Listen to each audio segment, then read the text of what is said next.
is that link or that string which joins all the components which go into the manufacturing industry to which I belong. For the last 18 years, I have been manufacturing components which go into water purification. The concept of communication playing a role in my industry came very quickly as we started growing our business. In fact, I would broadly classify the issues of communication as that of employees to suppliers, employees to customers, and myself as the owner to both of these parties, or in fact all three of them. For example, when I talk to my suppliers, it becomes very important for me to relate to them when I am talking to them, explain to them my needs at a point where they can understand clearly and listen to me and give me what I expect from them. As far as employees are concerned, that's the most standard and natural thing. Now, as far as tools of communication are concerned, I have seen that many times talking in the language of the person whom you are speaking to makes a substantial difference. Understanding the emotional or the cultural quotient of that person whom I am talking to makes a difference in the way I deal with them and the way I am able to get whatever I want from them. The third thing you'll be surprised to hear is perhaps not communicating. Not communicating is, according to me, also a way of communicating. There are tools which are there all the time. Where the moment you shift from employees to customers, then all the modern tools come into the picture. PowerPoint presentations, films, animation, everything. Whatever we want to get across to our customers with respect to our products, their features, the way in which it has to be handled, the way in which it has to be serviced. All of these points can be very effectively covered today with the modern tools of communication which we have today, which predominantly consist of the electronic media and the internet. In fact, if we come to the way in which we dealt with our immediate dealers, we used to have a phenomenal problem, which was that every day our dealers from across the country would call or send us emails or letters or faxes in those days, telling us what all material they require. Most of the time they were used to picking up the phone and calling us up. It's a very informal kind of a relationship which we share with our dealers. And promptly, in a matter of 2 or 3 days or a week's time, when the material did not reach the dealer, he would call back, and my employees, first of all, may actually genuinely forget. Secondly, they may remember, but they had overcommitted themselves. They had committed that they will give it in 2 days, but there was not enough thought given to it. And of course, there would be back and forth, there would be arguments, sometimes there would be bad blood between us. Sometimes people would feel that purposely someone has taken this particular step of not delivering the material on time, and so on. Now, as we started grappling with this, I mean, in a business it's one thing to say, this is what my material costs, these are my overheads, and this is the profit I make. It's yet another thing to start planning the flow of all of these. The flow of money, as in the working capital, what's locked up in the business, and finally when you get returns. The second is the flow of material. The flow of material we talk about in terms of the raw material coming in, getting converted into finished products, and then finally going to the customer. So the flow of money and material is taken care of, but the flow of information is very important, it's crucial, and communication plays a big role in that. We found out about 3 years ago that the internet boom has a big way in which we could solve the problems of communication. For instance, today we have a website on which our customers directly place their orders. They can follow up what is happening with the material which is under processing on the website. They come to know about material which has been dispatched, because for instance, if I want to send something to Delhi, he has to place fresh orders for which he has to know instantly what material he has with him, what material is in transit, what was dispatched yesterday, day before, the day before that, until the day he's actually received the material, and what is it which is expected in the last or the coming 1 week. Now, all this, when it is clearly available on the website, supposing there is an order which suddenly comes in for a large number of a particular product, which he has to check whether we have in stock or not. For which purpose we have this same website which tells our customers upfront what are the materials which we have ready in stock with us, so he can decide whether he can commit or not to his customer. The second round of issues which got resolved by using this website was the issue of breakdowns, was the issue of complaints. Now, all of these were also available then on our website, so that we could follow up and they could follow up on what is the tracking which is required for that material, what was wrong with that component which was sent back, so that he can also effectively communicate to his customer whether the problem was something related to manufacturing, something which was a damage in transit, or something which has happened due to misuse at site. Of course, when we go through all this information and we are able to collate it over a period of a month or 3 months or 6 months, the other valuable way in which we can communicate with our dealers is to tell them that, look, we have found that this particular mistake is repeating itself frequently, so we need to make corrections in our design or in our production to improve that. When we come to our own employees, if I have a troublesome employee, first of all my employees are Maharashtrians, and of course I'm not saying this because the MNC has suddenly become very popular here. It so happens that the local boys who come into my factory to work all happen to be from the neighborhood and who are mostly Maharashtrians. Now I find that they don't relate to me when I'm talking in English. So very quickly I found I had to learn Marathi. And when I'm talking to them in Marathi, when I spend more time listening rather than talking to them, then I can empathize with them. When I listen more, it also helps me in one way.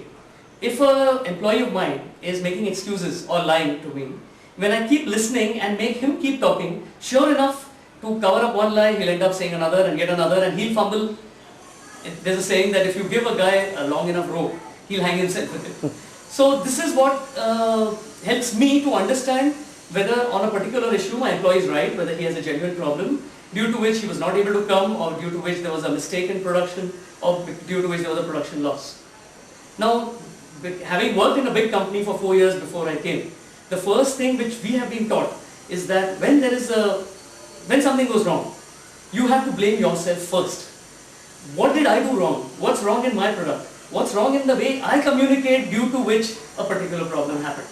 And the moment you start doing that and you make yourself perfect, your customer or your employee or your supplier will himself see for himself through your actions rather than words that you mean well, that you are trying to do your best, and that will encourage him to do his best as well. So when you take responsibilities on yourself, when you show with your actions that you want to help, that is a means of communication which is far better than simply words which are used to placate somebody, whether it's a customer or a supplier who's not being paid on time or whatever. Overall, I would say that communication has been a word which doesn't immediately crop up in one's mind when you talk about profitability and business and all the markers which one normally uses to evaluate a business, and which are mostly financial in nature. But the communication is that important thread which takes each and every component of the business together and makes it a complete whole. In today's day and age, communication is probably one of the most important factors which keeps people together. Working in a hospital industry, which is now slowly becoming a service industry, it is very, very important that we have crisp, clear communication between our patients, between our colleagues, between our staff, between our juniors, and between ourselves. Let us go through a few important factors. What makes communication so important? Today, nobody has time for each other. It is a fact that we all are wanting to say a lot of things but don't have the time to say it. The hospital industry is an industry of trust, a trust between doctor and a patient, and unless and until there is crisp, clear communication between the two, it cannot function. Gone are the days where the patient used to meekly accept whatever the doctor had to say to them. Today, as soon as a patient enters the hospital, they would like to know who to talk to, how to approach their doctor, what investigations they are sent for, why are they sent for these investigations, and what is the outcome of their results. If you want to have good rapport between your patients, we as service providers now must make sure that at all these stages are met with. Whoever is going to communicate with the patients, whether it is a ward boy, maushi, juniors, nurse or the doctor, there have to be certain standard uniformity. First and foremost, we have to be polite. There is just no reason why any of us needs to lose our temper. However difficult the situation is, working in a hospital, there will be a newborn baby, there will be a death. Whatever the reason is, we have to be polite, we have to make sure that the person is understanding what we have to say to them. We have to make sure that the language in which we speak is not very dominating, but it is affirmative. We are here to give good factual knowledge to our patients, but should not be judgmental. Let me give you a small example. In the 21st century now, we are having a lot of teenage girls coming with unwanted pregnancies. It is not for a doctor to decide what she is doing is good or bad. It is for us to give her help and advice how to go about with her life and not make the wrong decision. Moving further, we always should have a flow chart. You cannot personally be there for all the things. So right from the point the patient enters the hospital, the outpatient department, the inpatient department, the billing department, whatever the sequence of events is, should have a clear understanding that what will happen if this patient comes to ask them for help. If they cannot sort it out at themselves, it has to go to the next level, whether it's a managerial level or a senior clerk level. Let's say there is a billing issue. Let's say the patient has been in hospital for 20 days. They only have 20,000 rupees with them and the bill is 21,000. The patient is of Pandharpur and does not have 1,000 to pay with them. Now, the billing clerk can either sit and fight with the patient, that's fill in the money, then only you go home, or the billing clerk can quickly analyze that they are genuine patients, they will genuine need of help, go to the administrator and waiver off that 1,000 or ask them to pay that 1,000 within 7 days. If that is done in a reasonably quick amount of time with good skills, nobody is hurt, nobody's ego is hurt, and the patient feels what a fantastic service, the patient will come back in those 7 days and pay that 1,000 rupees. We have never had a problem with patients not coming back and paying their bill. But good communication in a polite and firm way, asking them to pay their bill but giving them some sort of a leeway or some sort of a 20% concession at that time goes a long way in building up relationships. The next aspect is about making sure that everybody of your team understand what the end result has to be. That means in our case as a hospital setting, we need the patient to be happy, right? So we have to have very good, clear understanding as a team to make sure that the patient will not suffer. That is the golden rule, whether Gandhiji said it, the customer comes first, or we say it that the patient comes first. At any given point of time, whatever needs to be done for that setting should be done. There has to be a pyramid, that is a big broad base. If they fail, that it goes on to the next level, and finally there will be only one person responsible at the top. The person responsible at the top must know and must be available and accessible by the whole pyramid. Otherwise the pyramid will fall. And it's a basic business rule that the leaning tower of Pisa is always leaning. A pyramid is always stable. A pyramid is stable because the center point, the apex, has to be very firm, polite and genuinely interested in doing the cause it is doing. It is not only whether you want it for love or for money or for your patients or whatever, the whole equation has to be taken for granted. Now in a hospital setting, many a times, it's not just about patients and doctors. Mostly communication skills are required with our junior staff, with sisters, ward boy, maushis, nurses. So there has to be a lot of respect between colleagues, between seniors. Now here comes the problem of communication. 90% of the people will shy out of communicating with their staff and they will be doing their own thing and with their own patients and move on. 10% of the people who will have open communication skills should be honest enough to sit down and eat poi bhaji with the staff when there is time. But there should be that thin line of respect for the person. So when the time comes, that person should be able to. Now this level of communication, that you are friends at work, but there is only one boss, that should be achieved with respect, and that comes over a gradual period of time. Respect is something which you can never ask for. It only has to be earned over a period of time. Talking about students, it is always easier to communicate with your students, but beware that if you are giving out wrong communication advice with your patients, with the staff, your students are going to imbibe that and reflect that in their future practice. So as teachers, having 5 postgraduate students under me, I am very careful with what I say. Even if I am very upset or angry, a case has gone wrong or something is wrong, you have to understand that you have to pick up that bit of bedside medicine or sixth sense, which doesn't come from textbooks but comes from living in a hospital atmosphere. Let us say a baby is born to a mother who has an abnormality. for a simple reason, not a very big abnormality. She does not have a finger, or there is some problem with the shape of her head. All you need to do, communication skills does not always mean talking. You can go to the room, you can express yourself with a gentle pat on the shoulder to the mother. Tell her, I am there for you, it will pass, we'll get a plastic surgeon involved, we'll make sure that the best is done for your baby. At that moment of time, that is all the mother needs. She does not want sympathy. Nobody wants sympathy. So that it can be reflected in your students. The simple rule I have is, I go to the wards, I ask my patient, which one of these doctors talks to you the most and how much do you know about them? See, that is in itself is an intense training program for the doctors to see, because they will tell me this doctor was very rude, that doctor was very nice. Automatically, this is the training years. Now, moving on from the students to a little bit about my colleagues. Each and every one of us has a different temperament. But in a given situation, if there is something wrong in the hospital setting, if you have a patient or if you have a colleague or doctor who stands in the middle of the corridor and starts shouting around, it disturbs the whole setting of the hospital.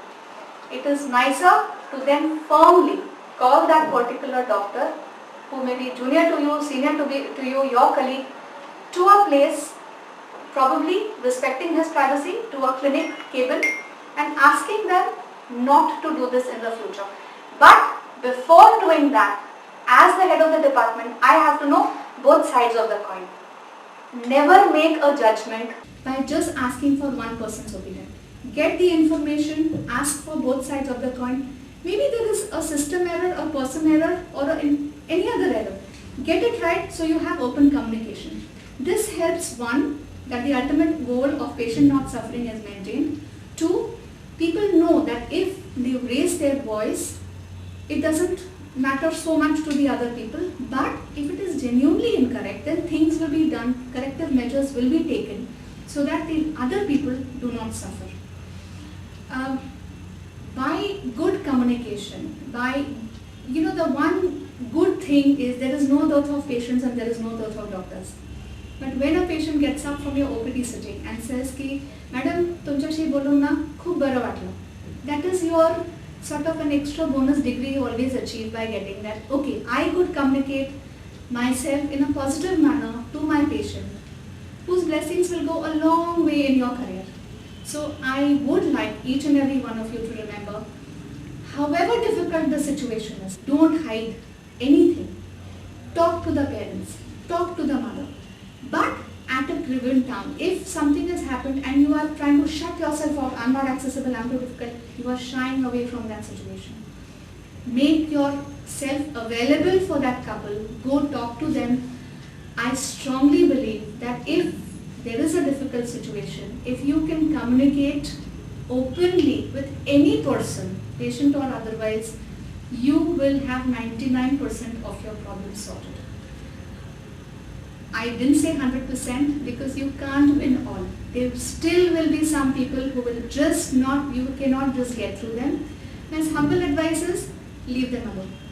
You are much better off, you tried your bit.